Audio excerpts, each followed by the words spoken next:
من الشیطان الرجیم فإن آمنوا بمثل ما آمنتم به فقد اهتدوا۔ سامعین گرامی قدر، مجھے آج جس موضوع پر گفتگو کرنے کے لیے کہا گیا ہے، میں اس موضوع کی طرف آپ احباب کی توجہ مبذول کرواؤں گا، لیکن اس سے قبل ایک بات ایک مقدمے کے طور پر آپ کے سامنے رکھنا چاہتا ہوں۔ جیسے ہمارا یہ عقیدہ ہے، جیسے ہمارا یہ عقیدہ ہے کہ نبی کریم صلی اللہ علیہ وسلم تمام انبیاء کے سردار ہیں، رہنما ہیں، مقتدا ہیں، پیشوا ہیں، رہبر ہیں، امام ہیں، اسی طرح نبی کریم صلی اللہ علیہ وسلم کے صحابہ دیگر انبیاء کے صحابہ سے افضل ہیں۔ نبی کریم صلی اللہ علیہ وسلم انبیاء کے سردار کیسے ہیں؟ سبحان الذی اسری بعبدہ لیلا من المسجد الحرام۔ آپ سب نے اس واقعے کو سنا۔ جبریل امین نبی کریم صلی اللہ علیہ وسلم کے پاس آئے، کہا کیوں آئے ہیں؟ کہا بیت المقدس مسجد اقصی کی طرف لے کے جانے کے لیے آیا ہوں۔ نبی کریم مسجد اقصی جبریل کے ہمراہ چل پڑتے ہیں۔ وہاں پر مسجد اقصی میں بہت خوبصورت چہرے دیکھتے ہیں، بڑے نورانی چہرے دیکھتے ہیں، سرخ و سفید گاڑیاں دیکھتے ہیں، کہتے ہیں بڑے حسین لوگ آئے ہیں، آج تک اتنے خوبصورت لوگ دیکھے نہیں ہیں، کون لوگ آئے ہیں؟ جبریل سے پوچھا۔ جبریل نے کہا آدم سے لے کر عیسیٰ تک جتنے رسول دنیا سے چلے گئے، آج معجزانہ طور پر، معجزے کے طور پر انہیں اتارا گیا۔ ان کو کیوں اتارا گیا جبریل؟ ان کو نماز کی ادائیگی کے لیے اتارا گیا۔ یہ نماز ادا کیوں نہیں کر رہے؟ ان کو اپنے امام کا انتظار ہے۔ جبریل ان کا امام کون ہے؟ جبریل نے نبی کریم صلی اللہ علیہ وسلم کے کانٹہ اقدس کے اوپر اپنے ہاتھ کو رکھا اور 1,24,000 انبیاء کے مسلح امامت پہ کھڑا کر دیا۔ لوگوں، آپ کا اور میرا مشترکہ ہر مسلک کا یہ فلسفہ، یہ عقیدہ موجود ہے۔ نبی کریم سب سے اعلیٰ ہیں، سب سے افضل ہیں، سب سے برتر ہیں۔ نبی کریم صلی اللہ علیہ وسلم کی افضلیت کی دوسری دلیل دے کر اپنی بات کو آگے بڑھاؤں گا۔ نبی کریم ابھی بچے تھے، چھوٹے تھے، کم عمر تھے، نبوت نہیں ملی۔ 2 فرشتے نازل ہوئے، ایک نے کہا ہوا کیا یہ وہی ہے؟ دوسرے نے کہا نام ہوا یہ وہی ہے۔ اس کے بدن کا بڑا چرچا ہے، اس کے مقام کا بہت چرچا ہے، اس کے مقام کی بڑی گونج ہے، اس کی بڑی عظمت ہے، اس کی بڑی فضیلت ہے۔ انہوں نے کہا اس کی کتنی فضیلت ہے؟ ذرا اس کی فضیلت کو ماپا جائے۔ نبی کریم صلی اللہ علیہ وسلم کو ایک انسان کے ساتھ تولا گیا، میرے نبی کا پلڑا بھاری ہو گیا۔ انہوں نے کہا 1 سے نہ تولو، 10 سے تولو، 100 سے تولو، 1000 سے تولو، 10,000 سے تولو۔ میرے نبی کو 1,00,000 انسانوں سے تولا گیا، آدم کے 1,00,000 بیٹوں سے تولا گیا۔ میرے نبی کا پلڑا بھاری ہو گیا۔ انہوں نے کہا 1,00,000 سے نہ تولو، 10,00,000 سے تولو، 1 کروڑ سے تولو، 10 کروڑ سے تولو، 1 ارب سے تولو۔ آج دنیا میں 7 ارب کی آبادی ہے، اسے 7 ارب انسانوں سے تخیلاتی طور پر نظام کو قائم کر کے تولو۔ میرے نبی کو 7 ارب انسانوں سے تولا گیا، ان کا پلڑا بھاری ہو گیا۔ انہوں نے کہا ایسے نہیں چل سکتا، کیا حل ہے؟ حدیث نبی ہے، واقعہ طویل ہے، اگرچہ روایت میں بعض اشکالات موجود ہیں، بعض کلام بہت لمبی، مختصر کر کے آپ کے سامنے رکھتا ہوں۔ کہا اس کو اگر تولنا ہے، آدم سے لے کر قیامت تک جتنے بھی انسان پیدا ہونے ہیں ان کو ایک پلڑے میں ڈالا جائے، تنہا بنا کے ڈال کو دوسرے پلڑے میں ڈال دیا جائے۔ یہاں پہ رکیے، صرف بعض انسانوں کی ہوتی تو بات مکمل تھی، کامل تھی، اکمل تھی، لیکن یہاں پہ تو ایک پلڑے میں سارے انبیاء بھی موجود ہیں، ہر نبی کے امتی بھی موجود ہیں، ہر نبی کے صحابہ بھی موجود ہیں، ہر امت کے واعظ موجود، ہر امت کے مبلغ موجود، ہر امت کے ولی موجود، ہر امت کے صدیق موجود، ہر امت کے شہید موجود۔ تنہا بنا کے لال اکیلے دوسرے پلڑے میں موجود ہیں۔ رب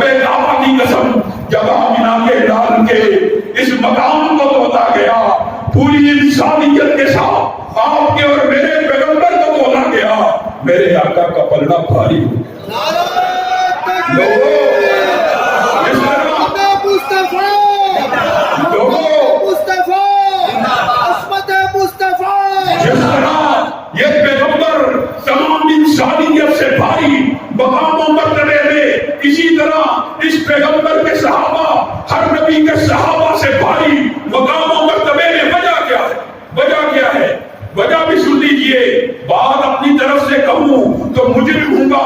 نبی کریم صلی اللہ علیہ وسلم آپ اور مجھے سمجھا رہے ہیں. کیا بات؟ ایک عام فہم، ایک جج کی مثال جو گاؤں والا، دیہاتی، بدو ہو، پڑھا لکھا ہو، ہر بندہ سمجھ سکتا ہے. نبی کریم صلی اللہ علیہ وسلم نے فرمایا تم میں سے کوئی اٹھے اللہ کی راہ میں انفاق کرنا شروع کرے. آقا کتنا؟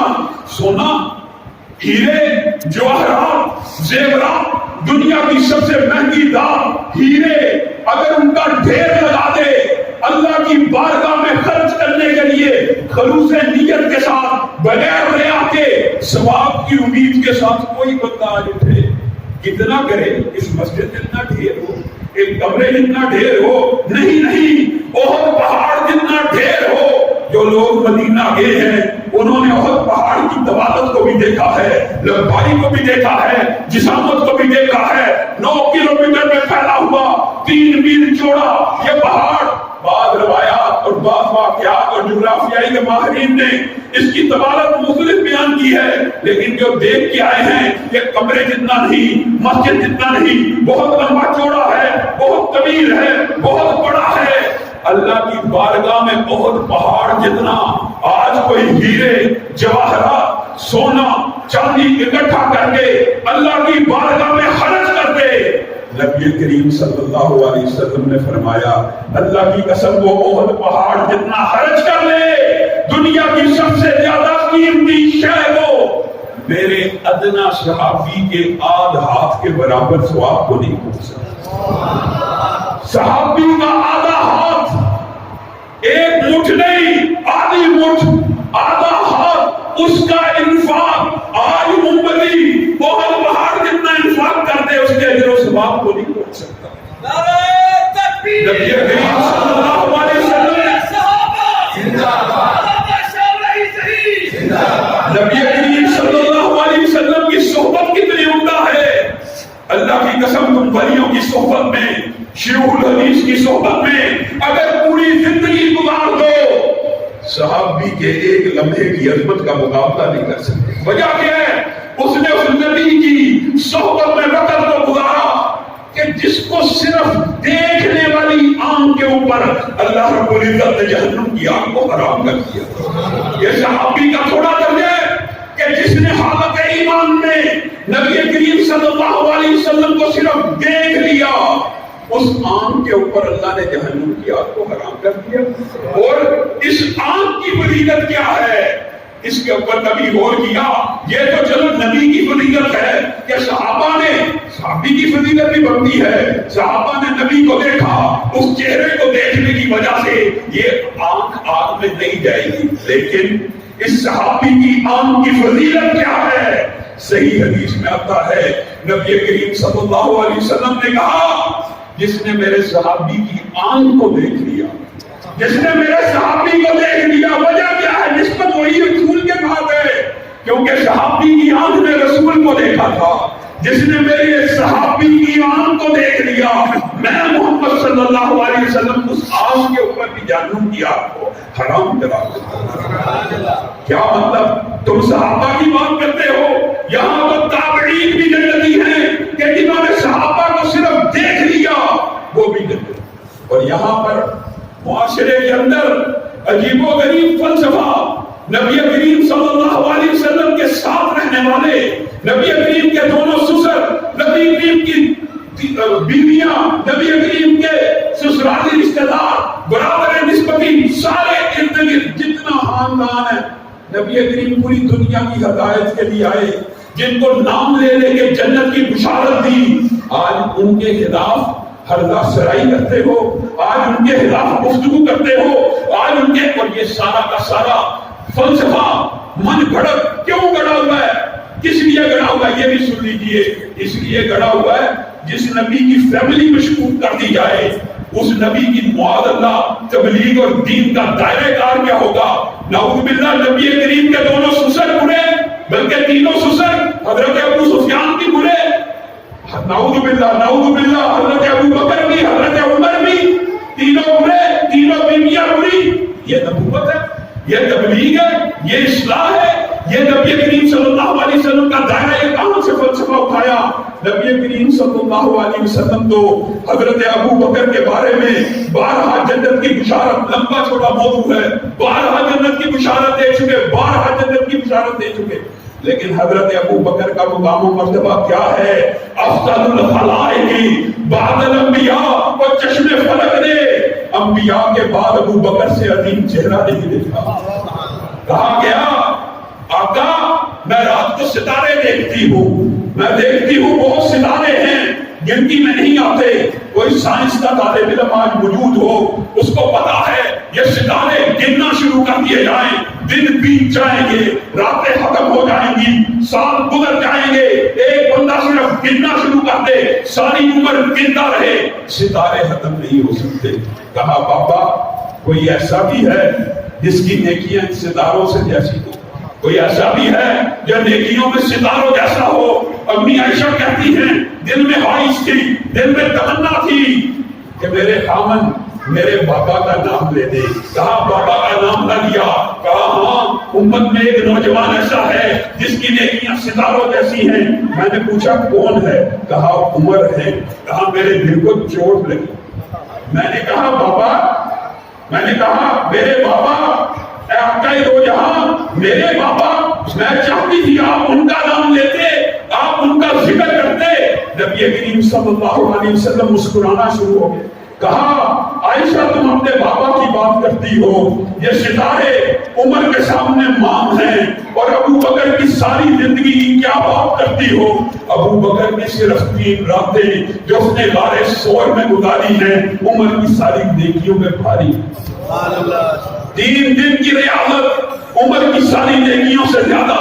اس ابو بکر کے بارے میں اپنی زبانوں کو دراز کرتے ہو، اس ابو بکر کے بارے میں جو نبی کریم کے ساتھ بہت پہاڑ پہ کھڑے ہیں، نبی کریم بہت پہاڑ ہلنا شروع کر دیتا ہے۔ نبی کریم کہتے ہیں اس کو ٹھہر گیا ہو، تجھے پتا نہیں تیرے اوپر ایک نبی کھڑا ہے، ایک صدیق کھڑا ہے، 2 شہید سوار ہیں۔ پہاڑ رک جاتا ہے، عرض کرتا ہے محبت کی وجہ سے کبکبا رہا تھا، گستاخی کی وجہ سے۔ یہ نبی کے ساتھی، یہ صحابہ ہمیں جان سے پیارے، ہماری آنکھوں کے تارے، ان صحابہ کے بارے میں اگر کوئی گستاخی کرے گا، جذبات کا انگیز ہونا، جب جذبات کا مشتعل ہونا، یہ ایک لازمی سی بات ہے، یہ ایک فطری سی بات ہے۔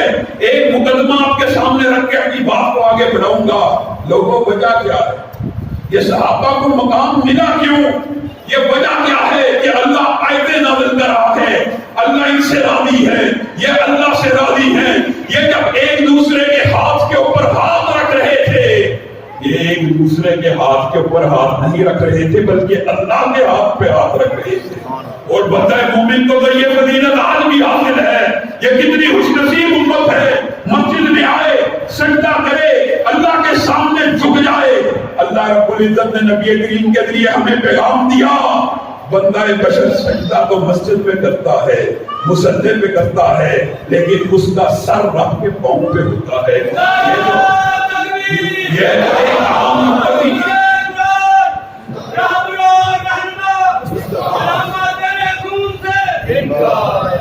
آپ یہ بات دیکھیے، بعض لوگ یہ بات کہتے ہیں، جب ہم یہ کہتے ہیں نا کہ وہ صحابہ ایک دوسرے کے ہاتھ پہ ہاتھ نہیں رکھ رہے تھے، اللہ کے ہاتھ پہ ہاتھ رکھ رہے تھے، لوگ کہتے ہیں یہ کیسی بات کر رہے ہیں؟ اور بھائی ایک عام نمازی کو اگر یہ فضیلت اور شرف حاصل ہے تو اللہ رب العزت و کلام حمید میں یہ بات کہہ رہا ہے۔ وجہ کیا ہے؟ وجہ کیا ہے؟ اللہ نے صحابہ کے بارے میں اتنے وعدے کیوں کیے؟ وَكُلًّا وَعَدَ اللَّهُ الْحُسْنَى، اللہ نے کہا ہر صحابی کے لیے جنت کا وعدہ ہے، ہر صحابی کے لیے جنت کا وعدہ۔ وجہ کیا؟ وجہ ہے فَإِنْ آمَنُوا بِمِثْلِ مَا آمَنْتُمْ بِهِ، لوگوں اللہ کی قسم صحابہ کو یہ مقام ملا، جس وجہ سے ملا اس وجہ کو سمجھنا بھی بہت ضروری ہے۔ وجہ یہ ہے نبی کریم صلی اللہ علیہ وسلم خطاب کر رہے ہیں، تقریر کر رہے ہیں، جمعے کے اندر ہے، کہا بیٹھ جاؤ، ایک بندے کو دیکھا کھڑا ہوا، بیٹھ جاؤ۔ آواز باہر عبداللہ ابن مسعود کے کان میں پڑی، جوتیوں کی جگہ پہ کھڑے ہیں، صرف کان میں آواز آئی، اسی وقت جوتیوں کے اوپر بیٹھ گئے۔ نبی کریم صلی اللہ علیہ وسلم جمعے کے بعد بتاتے ہیں، کہا عبداللہ ابن مسعود تجھے تو نہیں کھانا، کہا آقا کان میں حکم رسول آ جائے بیٹھ جاؤ، اور عبداللہ ابن مسعود بیٹھے نا، ایمان ضائع ہونے کا خطرہ تھا، ایمان ضائع ہونے کا خطرہ تھا۔ لوگوں صحابہ اس طرح نبی کریم کے اوپر ایمان لے کے آئے، رکوع جو مسجد قبلہ تین گئے، انہوں نے دیکھی ہے وہ مسجد، اس واقعے کا ذکر کلام حمید میں بھی ہے، اور مسجد قبلہ تین میں جو گئے ہیں وہ عینی شاہد زیارت کی جگہ ہے مدینہ کے اندر۔ صحابہ نماز پڑھے حالت رکوع میں، ایک بندہ آیا، ایک صحابی آیا رکوع کی حالت کے اندر، کیا کہا؟ اللہ نے قبلہ تبدیل کر دیا، میں محمد صلی اللہ علیہ وسلم کو دیکھ کر آیا ہوں۔ وہ قبلے کی طرف نماز پڑھے تھے، بیت المقدس کی طرف نماز نہیں تھے پڑھے۔ صحابہ رکوع میں ہیں، لیکن ایمان اور اطاعت اور قول رسول کی اطاعت کا جذبہ کیسا ہے؟ رکوع کے اندر ہی قبلے کو تبدیل کر دیتے۔ نبی کریم کو خبر ملی، مسکرائے، پوچھا کیا وجہ ہے؟ رکوع سے سر اٹھاتے، صفوں پر ترتیب دے دیتے، ترتیب دینے کے بعد قبلہ رخ تبدیل کر لیتے۔ کہا آپ کا حکم کان میں پڑ گیا، رکوع سے سر اٹھا لیتے تو ایمان ضائع ہو۔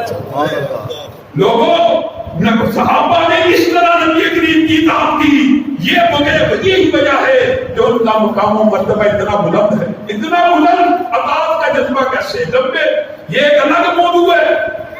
صحابہ نے دیکھا نبی کریم صلی اللہ علیہ وسلم دوران نماز جوتی کو اتار رہے، نماز پڑھا رہے تھے، جوتی سمیت پڑھا رہے، اچانک جوتی اتار لی۔ سارے صحابہ جو پیچھے کھڑے سب نے جوتیاں اتار لی۔ نبی کریم صلی اللہ علیہ وسلم نے سلام پھیرا، کہا میں دیکھتا ہوں تم سب جوتیاں اتار رہے، مجھے تو جبریل امین نے دوران نماز آ کے وحی کی کہ آپ کی جوتی کے نیچے ایک گند لگا ہوا ہے، ایک غلاظت لگی ہوئی، اپنی جوتی اتار لیجیے۔ تمہاری جوتیوں کے نیچے تو غلاظت نہیں تھی لگی ہوئی، وہ تو میرے پر جبریل کا حکم آیا، وحی آئی کہ نماز کے اندر جوتی کو اتارا۔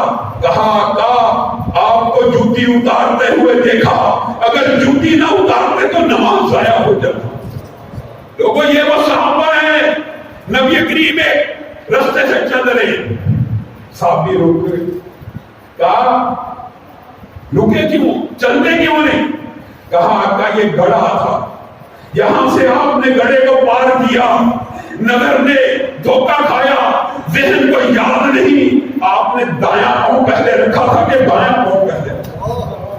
لوگوں صحابہ سفر، دوران سفر صرف نبی کریم کی اس طرح پیروی کیا کرتے تھے، اس طرح پیروی کیا کرتے تھے کہ صرف قدم بھول گیا ہے کہ نبی کریم نے گڑھے سے قدم کون سا پہلے رکھا تھا، اپنا سفر کیسے کر رک گئے۔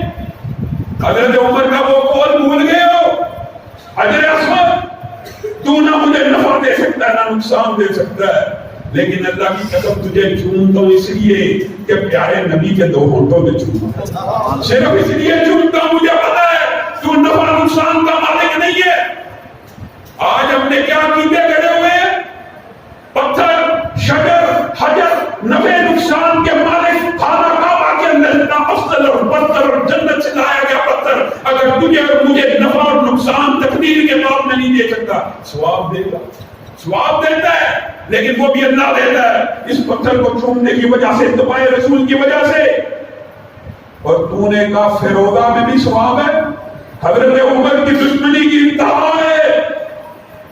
لوگوں ظلم کی بات ہے، ظلم کی، خدا کی قسم، وہ عمر کہ جس کے بارے میں نبی کریم صلی اللہ علیہ وسلم نے کہا سلسلہ رسالت بند ہو گیا ہے، جبریل آج کے بعد کبھی آسمان سے دوبارہ وحی لے کے نہیں آئے گا، لیکن اگر سلسلہ نبوت جاری رہتا، جبریل اترتا تو عمر کے قلب اطہر پہ اترتا۔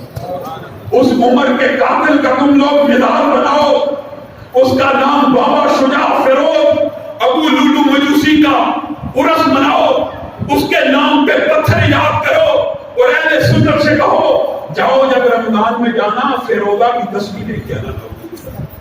تم نے فیروزہ ایک حضرت، یہ اپنے نصیب کی بات ہے، کسی نے امت کے ویلن کو ہیرو بنایا اور کسی نے امت کے محسن کو ویلن بنا کے پیش کیا۔ حضرت عمر امت کے ہیرو ہیں، امت کے ایسے ہیرو ہیں کہ حضرت عمر کی سیرت کے اوپر اگر گفتگو کی جائے، اللہ کے فضل و کرم سے اس عام طالب علم نے حضرت عمر کی سیرت پہ 4 ماہ خطبہ جمعہ پڑھائے، 4 ماہ مستقل، لیکن حضرت عمر کی سیرت کا احاطہ مکمل نہیں ہو سکتا۔ حضرت عمر کی سیرت میں ایسے باب موجود ہیں، ایسی شخصیت ہے، اور پتہ کیا فلسفہ کیا گڑھا ہوا ہے، نعوذ باللہ، حضرت علی اور حضرت عمر کی لڑائی کا، حضرت عمر اور حضرت علی کی لڑائی کا فلسفہ، صحابہ کا آپس میں اختلاف، یہ من گھڑت قصے، آپس میں پیار اور الفت کا عالم کیا تھا۔ اللہ کی قسم صحابہ ایک دوسرے سے محبت کرنے والے تھے۔ عمر ابو بکر علی میں اختلاف نہیں تھا، اگر عمر علی میں اختلاف ہوتا تو عمر علی کے پاس رشتہ لے کے جاتے، کیا کہتے ہیں کہ علی تجھے نبی کریم صلی اللہ علیہ وسلم نے اداری طور پہ اہل بیت میں شامل کیا ہوا ہے، تو اہل بیت میں سے ہے، اپنی بیٹی ام کلثوم کا مجھے رشتہ دے دے۔ عمر چاہتا ہے وہ بھی اہل بیت میں شامل ہوتا ہے۔ کیا دشمنوں کی آپس میں ایسی دوستی ہوتی ہے؟ اور یہ بات صرف اہل سنت کی کتابوں میں نہیں، شیعہ کی 11 کتابوں کے اندر یہ روایت موجود ہے کہ ام کلثوم کی شادی حضرت عمر سے ہوئی۔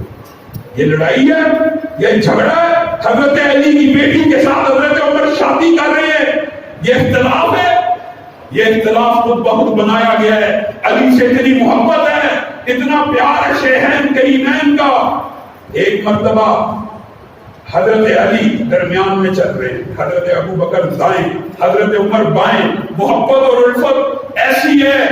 حضرت علی قد میں تھوڑے چھوٹے ہیں، ابو بکر و عمر قد میں تھوڑے لمبے ہیں، ان کے کاندھوں پہ ہاتھ رکھا ہوا ہے۔ حضرت ابو بکر مسکرانا شروع کر دیتے، کہتے ہیں علی تو ایسے لگتا ہے ہمارے درمیان، ہم دونوں کے درمیان، ابو بکر و عمر کے درمیان جس طرح عربی کا ایک حرف، ایک لفظ لنا ہوتا ہے کہ اس سائڈ کا بھی لام ہے، اس سائڈ کا بھی لمبا الف ہے، درمیان میں نون کا نقطہ ہے۔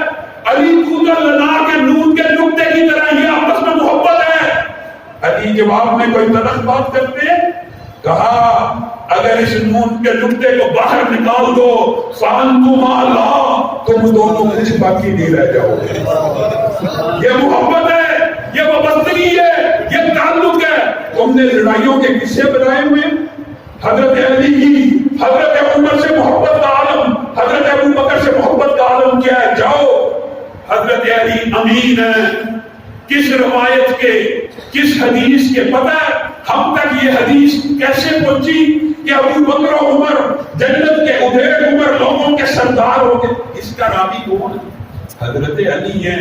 کہا نبی کریم نے زندگی میں مجھ سے وعدہ لیا تھا اس راز کو افشا نہیں کرنا، لیکن اب ابو بکر و عمر دنیا سے چلے گئے ہیں، میں اس راز کو افشا کرتا ہوں۔ مجھے نبی کریم صلی اللہ علیہ وسلم نے بلا کر کہا تھا یہ جو ابو بکر و عمر ہے نا، یہ جنت میں جتنے ادھیڑ عمر لوگ داخل ہوں گے اگرچہ جوان ہو کے جائیں گے، لیکن یہ سارے ادھیڑ عمر لوگوں کے سردار ہوں گے۔ یہ نفرت ہے، یہ نفرت کے قصے کہاں سے آئے ہوئے؟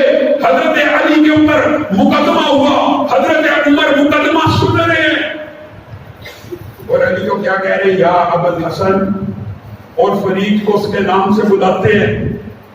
مقدمہ چلتا رہتا ہے، چلتا رہتا ہے، مقدمے کی سنوائی ختم ہوتی ہے، حضرت علی کے چہرے پہ ناراضگی کے آثار ہیں۔ حضرت عمر گھبرا جاتے ہیں، کہا علی کیا میرے سے ناراض ہو گئے ہو؟ کیا اس وجہ سے ناراض ہو گئے ہو میں نے تمہیں دہرے میں کھڑا کیا؟ کیا تمہیں بلایا؟ اور حضرت علی کی ایمانداری، عدل، فقاہت و بصارت کا کیا کہنا؟ کہا عمر اللہ کی قسم ناراض ہوں، لیکن اس بات سے ناراض نہیں کہ عدالت میں بلایا ہے، بلکہ اس بات سے ناراض ہوں مجھے یا ابا الحسن کہہ کے پکارا، میری عزت کی، میری تقریم کی، اور میرے مد مخالف کو، میرے مد مقابل کو، میرے فریق مخالف کو اس کا نام لے کے پکارا۔ آپ نے عدل میں کچھ ترازو میری طرف رکھا، آپ نے مجھے عزت دی، ہونا یہ چاہیے تھا کہ آپ دونوں کے ساتھ یا کنیت لے کے پکارتے یا نام لے کے پکارتے۔ حضرت عمر کی آنکھوں میں آنسو آ جاتے ہیں، آگے بڑھتے ہیں، ماتھے کو چومتے ہیں، کہتے ہیں علی تو اتنا زیرک ہے، تو اتنا عمدہ ہے، عمر اللہ سے دعا کرتا ہے عمر اس سرزمین پہ زندہ نہ رہے جس زمین کے اوپر علی زندہ ہے، یعنی عمر علی کے بغیر اس دنیا میں زندہ نہ رہے، ایسی زمین جہاں پہ علی موجود نہ ہو، عمر اللہ سے دعا کرتا ہے کہ عمر اس زمین پہ بھی رہے۔ یہ آپس میں محبت ہے، یہ پیار ہے، یہ الفت ہے، یہ عقیدت ہے۔ تم نے لڑائیاں کڑی ہوئی ہیں، تم نے کیا فلسفہ بنایا ہوا؟ حضرت عمر کون ہے؟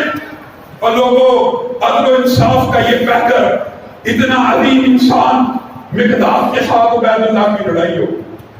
مقداد صحابہ میں سے عبید اللہ جو ہے وہ صحابی نہیں ہے، لیکن بعض مفسرین محدثین نے لکھا ہے کہ جناب وہ عمر میں چھوٹے تھے، بعد میں پیدا ہوئے، بعد میں پیدا بھی ہوئے۔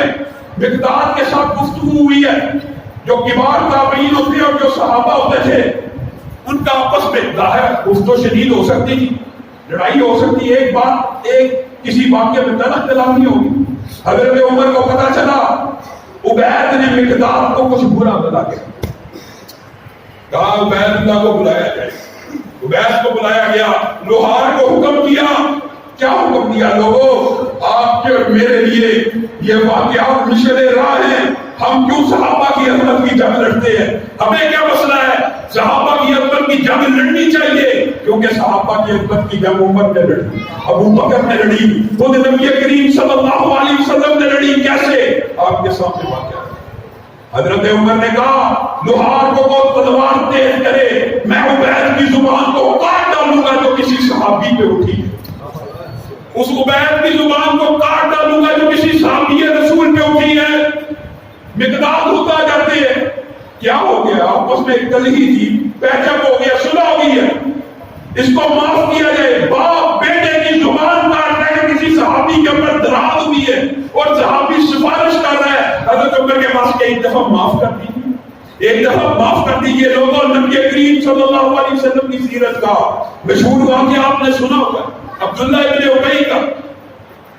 نبی کریم اپنے صحابی کا کتنا ریگارڈ کر رہے ہیں، کتنا اس کو پروٹوکول دے رہے ہیں کہ اس کا باپ ہے، میرا باپ ہے، جنازہ پڑھا دوں گا، کرتا دے دیجیے، دے دوں گا، دفن کر دیجیے، کر دوں گا، لعاب دہن کو اس کے منہ میں ڈال دوں گا۔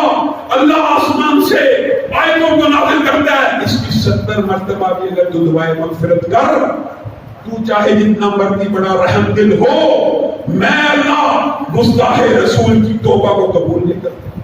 توبہ سے مراد یہاں پہ نبی کریم صلی اللہ علیہ وسلم کا سفارش کرنا ہے، استغفار کرنا ہے، مغفرت کی دعا کرنا ہے۔ وہ تو بغیر توبہ کے مر گیا۔ اللہ رب العزت نے کہا اگر تو 70 مرتبہ بھی اس کے لیے دعائے مغفرت کرے گا، اللہ تیری دعائے مغفرت کو نہیں سنے۔ نبی کریم صلی اللہ علیہ وسلم اپنے صحابہ کا کیسا دل رکھتے رہے؟ اگر مجھے پتا ہو 71 مرتبہ دعائے مغفرت کرنے سے اللہ اس کو معاف کر دے گا، میں 71 مرتبہ کر دوں۔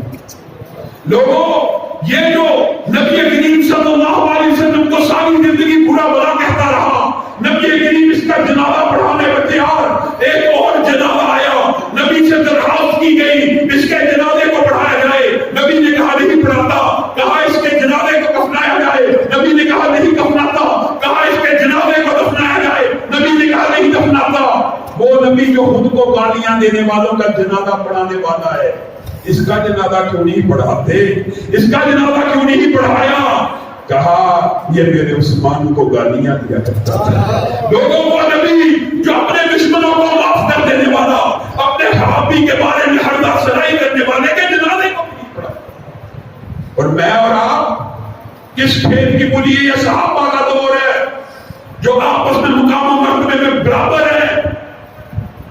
حضرت ابو بکر، حضرت عمر، کتنے بلند پایا صحابی کہ امت کے اندر ابو بکر کے بعد عمر سے افضل کوئی نہیں ہے، لیکن نبی کریم صلی اللہ علیہ وسلم مراتب کا بھی خیال کرنے والے اور صحابہ کا بھی خیال کرنے والے، پتہ لگا عمر اور ابو بکر میں کچھ طرح خلافی ہو گئی، کچھ آپس میں انبن ہو گئی ہے۔ ابو بکر نبی کریم صلی اللہ علیہ وسلم کے سامنے مقدمہ رکھ رہے، میرا ہی قصور ہے، میرا قصور تھا، میں نے عمر سے سخت بات کی. نبی کریم صلی اللہ علیہ وسلم کی پیشانی کے تیور بدلتے جا رہے. کہا عمر کا بلاؤ. عمر کا ڈانٹا. کہا جس وقت تم میری تکذیب کیا کرتے تھے یہ میری تصدیق کیا کرتا تھا. جس وقت قریش نے میرے پر مال کو روکا تھا خدیجہ اور ابو بکر کا مال مجھے سکون دیا کرتا تھا، اور تم میرے ساتھی کو تنگ کرنے کے بعد نہیں آ سکتے. ابو بکر کے بارے میں حضرت عمر کو ڈانٹ رہے ہیں اور امت کو کیا کہہ کے گئے؟ ابو بکر کے بارے میں حربہ سنائی کرتے امت کو کہہ کے گئے کہ میں نے ہر بندے کا امت میں ہر بندے کا احسان اتار دیا. لوگوں احسان تو اتار دیا، آپ کا اور میرے اوپر کا احسان ہے، ہمارا نبی کریم کے اوپر کوئی احسان. ہمیں پہننے کا طریقہ، اوڑھنے کا طریقہ، بہن بیٹی کی تمیز، ماں بیٹی کی تمیز اگر سکھلائی ہے تو آمنہ کے لال نے سکھلائی ہے. ہم ان کے احسانات کا بدلہ ادا نہیں کر سکتے. نبی کریم خود کہہ گئے میں نے امت کے ہر فرد کا احسان چکا دیا ہے، لیکن ابو بکر کا احسان قیامت کے دن چکاؤں گا. اور لوگوں یہ اتنے عظیم صحابہ ہیں، یہ اتنے عظیم، اور لڑائیاں بنائی ہوئی ہیں. حضرت علی خود گواہ ہیں، حضرت علی کے ذریعے حضرت ابو بکر و عمر کی متعدد روایات، اور میں کئی دفعہ کہتا ہوں حضرت خدیجہ کی جتنی بھی فضائل کی روایات ہے وہ کس کے ذریعے ہم تک پہنچی؟ حضرت امی عائشہ کے ذریعے. حضرت خدیجہ کی فضائل کی 90% روایات امی عائشہ کے ذریعے ہم تک پہنچی ہیں. اگر آپس میں اختلاف ہوتا، اگر آپس میں بغض ہوتا، اگر آپس میں حسد ہوتا، کینہ ہوتا تو ایک دوسرے کے فضائل بیان کرتے. حضرت عمر نے آخری وقت ہے، خنجر لگ چکے ہیں، دودھ پیتے ہیں باہر آ رہا ہے، ہر چیز باہر آ رہی ہے. اعلان کرتے ہیں 6 رکنی کمیٹی کا لمبا چوڑا باب ہے، 6 رکنی کمیٹی بن گئی. کہا امی عائشہ کے پاس جاؤ، ابھی زندہ ہیں، ان سے کہنا عمر آپ سے مخاطب ہے. آج امیر المومنین کا لقب بھی نہیں کہا، اس کو یہ نہ کہنا امیر المومنین عمر کہتا ہے، بلکہ حالی کہنا عمر بن خطاب کہتا ہے. اور چاہتا ہے وہ اپنے 2 ساتھیوں کے ساتھ آپ کے گھر میں دفن ہو جائے، اپنے 2 ساتھیوں کے ہمراہ اپنے گھر میں دفن ہو جائے. امی عائشہ اجازت دیتی ہے، کہتی ہیں اللہ کی قسم یہ جگہ میں نے اپنے لیے رکھی تھی، لیکن آج امت کے محسن کو اپنے اوپر ترجیح دیتی ہوں. حضرت عمر کا عدل و انصاف دیکھیے. بیٹے کو کہا بھی زندہ ہو، شاید پریشر ہوتا ہے کئی مرتبہ انسان کے عہدے کا پریشر، شخصیت کا پریشر، اس قسم کی واقعات ہوتے ہیں کہ منہ ملاحظہ جس کو کہتے ہیں پنجابی میں، دید لحاظ ایک دوسرے کی ہوتی ہے. دوبارہ کا ایک مرتبہ پھر پوچھنا، یہ نہ ہو کہ اگر میں زندہ ہوں شاید میرا دید لحاظ کرتے ہوئے اجازت دے دی جائے دفن ہونے کے لیے، جب دفنا دیا جاؤں امی عائشہ کے حجرے کے سامنے ایک مرتبہ میری میت کو رکھنا، امی عائشہ سے دوبارہ التجا کرنا. عمر حجرے میں دفن ہونے کی اجازت چاہتا ہے کیونکہ اس وقت میرا پریشر ختم ہو جائے گا، دید لحاظ ختم ہو جائے گا، میں زندہ نہیں ہوں گا. امی عائشہ آسانی سے، سکون سے، عدل سے فیصلہ کر دے گی. حضرت امی عائشہ نے حضرت عمر کو دفن ہونے کی اجازت دی اور ان الفاظ کے ساتھ اجازت دی. حدیث اور تاریخ میں الفاظ بھی موجود ہیں. میں پہلے اپنے گھر میں بے حجاب داخل ہوا کرتی تھی، مجھے کوئی خطرہ نہیں تھا، مجھے کوئی اندیشہ نہیں تھا، مجھے کوئی فکر و غم نہیں تھا.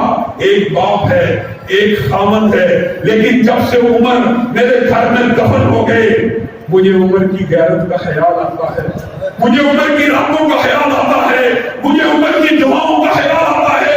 وہ اللہ سے لڑا کرتا تھا، امہات المومنین کے پردے کے لیے لڑا کرتا تھا. وہ اللہ کو کہا کرتا تھا اللہ امہات المومنین کے لیے پردے کی آیتوں کا نزول فرما، مومنوں کے لیے پردے کی آیتوں کا نزول فرما. جب سے عمر میرے حجرے میں دفن ہوا ہے، جب بھی حجرے میں جاتی ہوں نقاب لے کے جاتی ہوں، حجاب لے کے جاتی ہوں. یہ حضرت عمر، ان کے بارے میں حربہ سرائی کرنے والوں، ان کے قاتلوں کے مزار پہ گرز کے اب بندہ کیا دے. کئی مرتبہ بات طلب ہو جاتی ہے، آؤ اپنے دلوں کو کھولو. اللہ کی قسم صحابہ ایک دوسرے سے محبت کرنے والے تھے، صحابہ ایک دوسرے کا احترام کرنے والے تھے. اور حضرت امیر معاویہ جن کو مومنوں کا ماموں کہا جاتا ہے، سب سے زیادہ حربہ سرائی اس خاندان کے بارے میں کی جاتی ہے، نعوذ باللہ پتہ نہیں رشتے کیا ہے۔ حضرت ابو سفیان عزت دی کہ توہین کی، جس کی اللہ کے نبی عزت کریں، جس کے اللہ کے نبی توقیر کریں، جس کا اللہ کے نبی احترام کریں، اور احترام بھی کتنا، اسلام کو قبول کرنے کی خبر مل گئی، پتہ چل گیا حضرت ابو سفیان کی اسلام قبول کر لیں گے۔ قریش مکہ کو حکم اور آرڈیننس جاری کیا اور جاؤ میں ابو سفیان کو یہ عزت و تکریم دیتا ہوں، جو اس کے گھر میں ظاہر ہو گیا محمد کی تلوار سے بچ گیا۔ یہ نبی کریم صلی اللہ علیہ وسلم کے سسر بھی ہیں، لوگوں کو دو سسروں کا پتہ ہے، حضرت ابو بکر و عمر کا، لیکن حضرت ابو سفیان کے بارے میں نہیں سوچتے۔ ام حبیبہ حضرت معاویہ کی بہن ہے۔ آج ہم اس قسم کے رشتوں کے اوپر نبی کے کان و تشریح کرتے ہیں، اور لوگوں حضرت امیر معاویہ جس کے بارے میں نبی کریم صلی اللہ علیہ وسلم نام لے کے گئے، نام لے کے، اور تمہارا عقیدہ تو یہ ہے نبی کی کوئی دعا راضی نہیں ہوتی، ہم اپنے عقیدے کے مطابق بات نہیں کرتے، تمہاری بات ہے، تم تو کہتے ہیں نبی کی کیا امام کی کوئی دعا راضی نہیں ہوتی۔ نبی کریم تو کہہ رہے ہیں اللہ تعالیٰ اس کو ہادی اور مہدی بنا، اللہ تعالیٰ اس کے ذریعے لوگوں کو ہدایت دے، اللہ تعالیٰ اس کو حکمت والا بنا، اللہ اس کو آگ سے محفوظ رکھ۔ اور نبی کریم بشارت کیا دے رہے ہیں، وہ بحری بیڑا جو سب سے پہلے سمندر میں جہاد کرے گا، وہ سب کو محمد صلی اللہ علیہ وسلم جنت کی بشارت جنت کی بشارت دیتے ہیں۔ اس بحری بیڑے میں حضرت امیر معاویہ امیر بحر بھی ہیں، امیر الحق ہے، امیر ایقان ہیں۔ آج اس معاویہ کے بارے میں سب سے زیادہ ہردہ سرائی ہوتی ہے۔ وجہ کیا ہے پتہ ہے؟ وجوہات بہت سی ہیں۔ حضرت عمر نے اپنے دور میں بہت سے گورنروں کو معزول کیا، آپ کو پتہ ہے نا، خالد بن ولید عین جنگ کے موقع کے اوپر عقیدہ درست کرنے کے لیے مسلمانوں کا عقیدہ درست کرنا تھا۔ حضرت عمر نے وہ درخت جس کے ساتھ کلام حمید میں آیت نازل ہوئی تھی کہ جب صحابہ بیعت کر رہے تھے اللہ کا ہاتھ ان کے ہاتھ میں تھا، وہ درخت کٹوا دیا عقیدے کے لیے۔ کیوں لوگ یہ عقیدہ بنا لیں کہ یہ درخت متبرک ہے، بیعت رضوان کا درخت کٹوا دیا۔ اور خالد بن ولید کو بھری جنگ میں، جنگ آمنے سامنے، رستم ایران کے فوجی آمنے سامنے کھڑے ہیں، حضرت عمر کا حکم پہنچتا ہے خالد بن ولید کو معزول کر کے ابو عبیدہ بن جراح کو جنرل بنا دیا گیا۔ وجہ کیا ہے؟ حضرت عمر کو خبر ملتی ہے، لوگوں نے عقیدہ گھڑ لیا ہے کہ جس لشکر کی قیادت خالد بن ولید کریں گے اس کو شکست نہیں ہو سکتی۔ یہ عمر جنہوں نے کئی گورنروں کو معزول کیا، کھنچائی کی، واحد امیر معاویہ ہے جو ہمیشہ ان کی زندگی میں گورنر ہے، واحد امیر معاویہ ہیں جن سے یہ راضی رہے، خوش رہے، باقی سے بھی خوش رہے، باقیوں کو بھی بات کی، لیکن حضرت امیر معاویہ کے ہر فیصلے کو قبول بھی کیا۔ حضرت امیر معاویہ واحد ہیں۔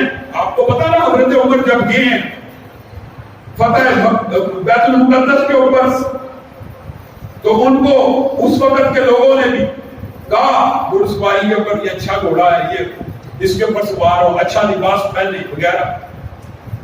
تو حضرت عمر نے ان کے فیصلے کو قبول نہیں کیا، اور اس وجہ سے بیت المقدس کی چابیاں آپ کو بغیر کسی جنگ کے، بغیر کسی لڑائی کے مل گئی، کیونکہ اس راہب نے خود کہا تھا، ہم نے اپنی کتابوں میں پڑھا تھا کہ جو آئے گا بیت المقدس کی چابیاں لینے، اس کا جو غلام ہوگا سوار ہوگا، جو سردار ہوگا وہ پیدل چل کے آ رہا ہوگا، اس کے کپڑے کے اوپر 17 پیوند ہوں گے۔ ہم نے دیکھا، ہم نے سمجھا آپ سوار ہے، غلام پیدل ہے، ہم نے لڑائی کا ارادہ کیا، لیکن جب آگے آئے پتا چلا امیر المومنین نے اونٹ کی مہار پکڑی، ہم نے آپ کو چابیاں دینے کا ارادہ کر لیا۔ لوگوں یہ حضرت عمر ہیں جن کی طبیعت اتنی سادہ ہے، لیکن امیر معاویہ نے ایک دن کپڑا پیش کیا۔ حضرت عمر نے کہا یہ کیا کرتے ہو؟ تکبر والا ہے، کہا وفد آ رہے ہیں، آپ کا پہننا ضروری ہے۔ حضرت عمر جو کسی فتح کے اوپر کسی رائے کو قبول نہیں سے کرتے، حضرت امیر معاویہ کی رائے کو قبول کرتے۔ حضرت امیر معاویہ ویسے نہ صرف ایک بات عجیب ہے، آپ مجھے ایک بات بتائیں، صحابہ کا جو کردار ہے، اس کو مشکوک کیوں کیا جاتا ہے آپ کے خیال میں؟ اس کی وجہ یہ ہے صحابہ دو چیزوں کے امین ہیں، دو چیزوں کے یاد رکھنا۔ صحابہ کے اوپر جو حملہ کیا جاتا ہے، صحابہ کا یہ جو مقام ایمان قبول کرنے کی وجہ سے ہے، اسی وجہ سے حملہ بھی کیا جاتا ہے، کیونکہ دو چیزوں کے امین ہیں، ایک قرآن کے اور ایک حدیث کے۔ وجہ کیا ہے؟ صحابہ قرآن کو ہم تک پہنچانے والے ہیں، حدیث کو ہم تک پہنچانے والے ہیں۔ قرآن اور حدیث براہ راست آپ پر اور مجھ پہ نازل نہیں ہوا۔ قرآن کے امین صحابہ کس طرح ہیں؟ نبی کریم صلی اللہ علیہ وسلم کا ایک مرتبہ جھگڑا ہو گیا۔ نبی کریم صلی اللہ علیہ وسلم نے ایک یہودی کے ساتھ معاملہ ہو گیا خرید و فروخت کے حوالے سے۔ نبی کریم نے کہا کون ہے جو میری گواہی دے گا؟ حضرت علامہ انصاری ابھی ادھر موجود نہیں ہے، صرف آواز سنی ہے، اطلاع ملی ہے، کہتے ہیں میں محمد صلی اللہ علیہ وسلم کی گواہی دے دی۔ عرصہ بیت گیا، زید بن ثابت قرآن کو جمع کر رہے ہیں، اس کی تدوین کر رہے ہیں، قرآن کی آیتیں جمع ہو رہی ہیں۔ لوگوں یہ واقعہ بہت اہم ہے۔ صحابہ کی ایمانوں کو دیانت کو مشکوک اس لیے بنایا جاتا ہے، اگر کسی صحابہ کی ایمانوں کو دیانت مشکوک کر دی جائے تو وہ جب کاتب وحی ہوگا، کاتب وحی، حضرت امیر معاویہ کاتب وحی ہے نا، ایمانوں کو دیانت مشکوک کرنے کی مقصد اور غرض و غایت کیا ہے؟ قرآن کو مشکوک کیا جائے، حدیث کو مشکوک کیا جائے۔ یہ وجہ ہے صحابہ کے اوپر الزامات تہمتیں لگانے اور کی وجہ یہ ہوتی ہے کیونکہ یہ قرآن کے امین ہیں، حضرت امیر معاویہ کاتب وحی ہیں، اس لیے ان کے کردار کو مشکوک بنایا جاتا ہے تاکہ یہ مقدمہ فلسفہ گڑھا جائے کہ قرآن کے اندر بھی نعوذ باللہ ہیرا پھیری ہوگی، اللہ کے دین کے اندر ہیرا پھیری ہوگی ہے۔ عرصہ بیت چکا ہے، قرآن تو پائل ہو رہا ہے، یہ واقعہ یاد کر لیجئے۔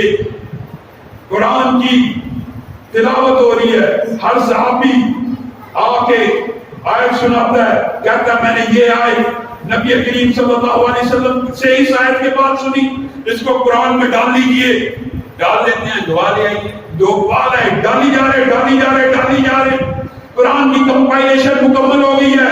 اور یہ بات بھی یاد رکھیے، دور حاضر میں یہ بہت بڑا فتنہ ہے کہ ہم قرآن کو تو مانتے نہیں، حدیث کو نہیں مانتے۔ بھائی تو قرآن کو کیسے مانتا؟ تجھے کس نے کہا یہ قرآن ہے؟ نبی کریم صلی اللہ علیہ وسلم کی حدیث کے بغیر قرآن کی کمپائلیشن نہیں ہو سکتی۔ قرآن آپ پہ اور مجھ پہ نازل نہیں ہوا، قرآن کی ترتیب حدیث کی محتاج ہے۔ سورۃ فاتحہ شروع میں آئی حدیث کی وجہ سے، بقرہ آئی حدیث کی وجہ سے، ورنہ قرآن کی ابتدا کہاں سے ہونی چاہیے تھی؟ ابتدا سے کیوں پہلی آیت اقرا نازل ہوئی؟ کس نے کہا آخر میں لے جاؤ اور لوگوں غور کرو، فکر کرو، یہ فلسفہ یہ مقدمہ کیوں گڑا جاتا ہے؟ اقرا پہلی آیت ہے، سب سے پہلے نازل ہوئی۔ قرآن پاک کی ابتدا اقرا سے ہونی چاہیے۔ اگر قرآن پاک کو صرف محفوظ ماننے کا دعویٰ کرنے والے اپنے دعوے میں سچے ہیں تو نبی کریم نے کہا اقرا آخر میں رکھی جائے گی، ہم نے سر تسلیم ختم کر دیا۔ نبی کریم نے کہا فاتحہ سے ابتدا ہوگی، ہم نے مان لیا۔ نبی کریم نے کہا سورۃ بقرہ اللہ کا کلام ہے، ہم نے مان لیا۔ نبی کریم نے کہا یہ حدیث ہے، ہم نے مان لیا۔ ہمیں تو نبی کریم نے بتلایا اور اس کے محافظ صحابہ ہیں۔ قرآن کی آیتیں اکٹھی ہوئی جا رہی ہیں، صحابہ گواہ پیش کر رہے ہیں۔